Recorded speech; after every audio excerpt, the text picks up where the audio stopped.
এখানে দেখানো হচ্ছে উষ্ট্রাসন এবং সুপ্ত বজ্রাসন একই সাথে কিভাবে অভ্যাস করা হয়।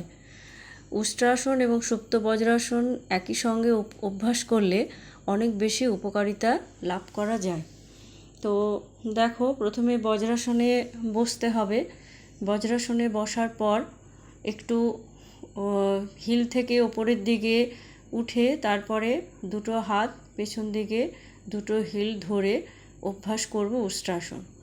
যেই উষ্ট্রাসনে ওর পশ্চারে আমার কমপ্লিট হয়ে যাবে, তারপর সেখান থেকে আস্তে আস্তে কনুই দুটোর দুপাশে মেঝেতে সাপোর্ট দিয়ে খুব আস্তে করে সাবধানে মাথা মেঝেতে রেখে টান টান হয়ে এবং নিঃশ্বাস ধরে আমি অভ্যাস করব সুপ্ত বজ্রাসন।